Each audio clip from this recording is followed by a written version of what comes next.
In this video, guys, I'm going to be breaking down why clean eating is not the route when it comes to getting in shape and specifically losing body fat to achieve a lean physique and to get a six-pack. The reason why I know that this is a hopefully very good video and talking point to a lot of you guys that are watching this is because I have so many calls now with people, potential consultation calls with potential new clients coming into FitLab. And when we break down their nutrition, we kind of try and get a little bit of a feel for where they're at the moment. One of the most common answers that I get when I ask someone that what's the nutrition like at the moment, what have you done in the past, what have you tried, what's worked, what hasn't, is, oh, well, I've just eaten clean. I just try and eat clean foods. And, you know, how's that working for you? Oh, well, not too great. That's why I'm on this call. Right. This is the biggest problem that people have because people think that just by eating clean, which isn't always clean anyway, most of the time, this is going to achieve the result. This is enough. This is fine. This is going to be more than what's required to be able to build that lean physique and get there, which it absolutely 100% isn't. Now, the biggest problem with clean eating is that just because you're eating clean food, it doesn't necessarily mean that you are eating within a calorie deficit. This is actually quite rare because realistically, for most people that are eating clean all the time is the key thing to say here, is you probably would find yourself quite close to a calorie deficit or at least maintenance, because if you are eating genuinely clean whole quality food, you're probably going to struggle to overconsume on those types of foods to then actually not be in a calorie deficit. So there's kind of an argument towards, well, clean food doesn't necessarily lead to being in a calorie deficit, which is true. You could eat too many apples, you could eat too many avocados, you could eat too many nuts, you could have too much steak. These are quite calorific foods. They've got more fat in them, see 9 calories per gram. You could potentially overeat on these foods, which could see you eating more calories than what you eat. This is actually quite unlikely because a lot of coaches sometimes break this down like, oh, well, you know, you might be eating clean, but actually it could be too many calories. I think if you're eating whole food, you'll struggle to overconsume it. And nobody got fat eating chicken breasts or apples. Rarely, right? So the problem is that this whole clean eating gang, it's not actually they're eating clean. They think they're eating clean and they're probably eating clean like Monday to Friday, but in actual fact, when the weekend comes around, they are off it. Cheat days, alcohol binges, going out, partying, takeaways, all that kind of stuff. And it just offsets all the work done in the week. So even if you did eat clean in the week and there wasn't any little biscuits that came in the evening that weren't accounted for, then you've probably just offset your deficit. So at least probably then you're at maintenance rather than being in a calorie deficit. So you're maintaining weight, you're not really moving backwards, but you're not really moving forwards either.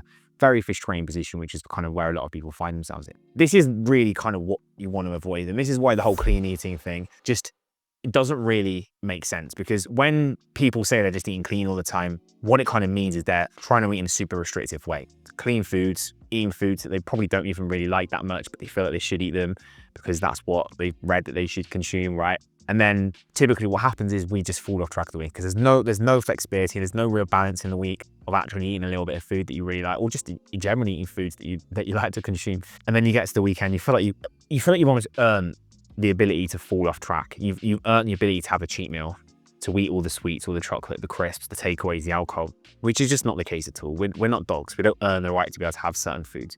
We want something, we should be able to create a lifestyle to be able to have those foods if we want to consume them, but understand the kind of effects they're having on their body. So this is why clean eating doesn't really work, because you're going to fall into one of two camps. Either you are eating clean and, you know, genuinely like you are just consuming too many calories because you're just eating too many avocados, too many nuts, too much granola, peanut butter, all this kind of thing.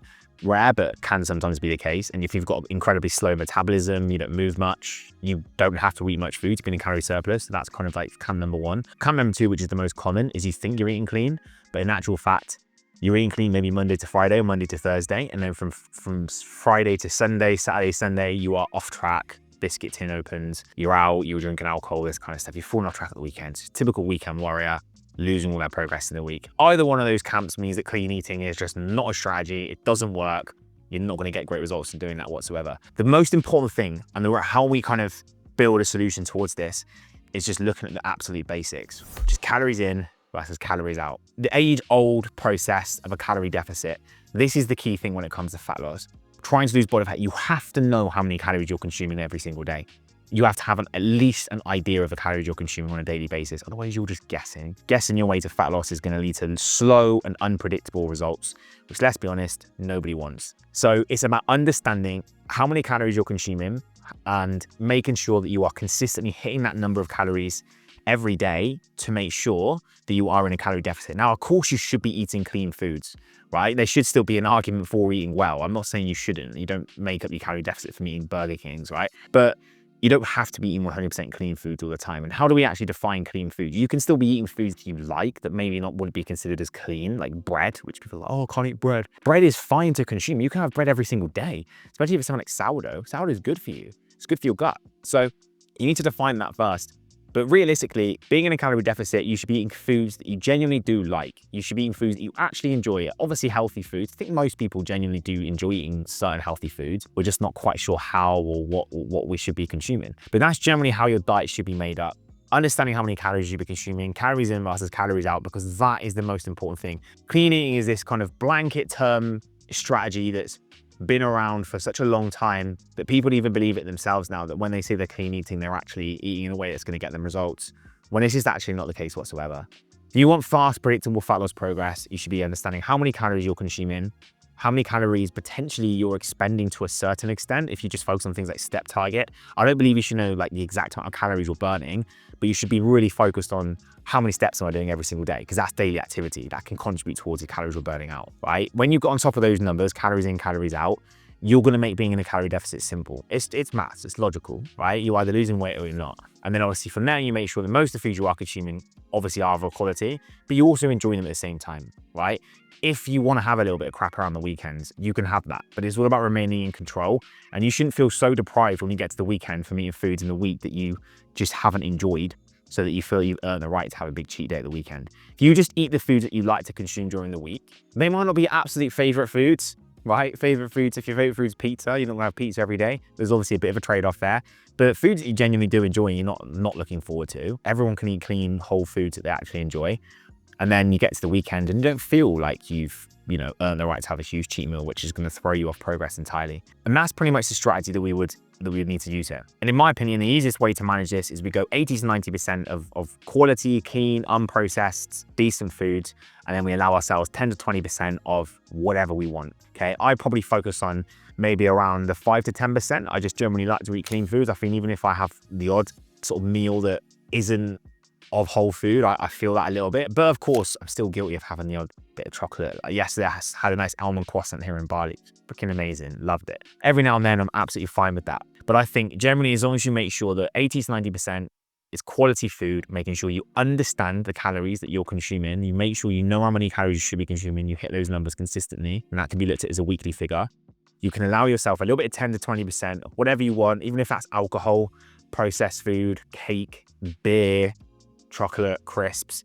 You can eat those foods. Just have them in a small quantity, make them fit into your calories throughout the day. Say if your calorie consumption that you're trying to consume is 2,500, that means that you could probably get away with having, say, like 250 calories, good 10% of whatever you want. That's a couple of biscuits in front of the sofa, right? 2 biscuits, you've been clean for all the day, or a bit of chocolate in your skier bowl.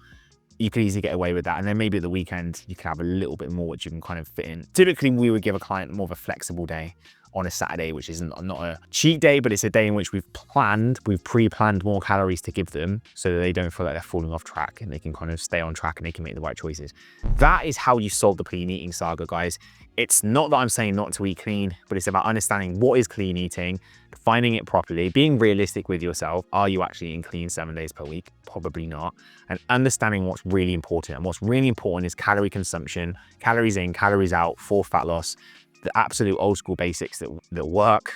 And once you understand your numbers, you're going to put yourself in a really good spot moving forward. So as always, guys, I hope you found this video super useful. Make sure you smash the like button, make sure you subscribe, and I'm going to catch you in the next one.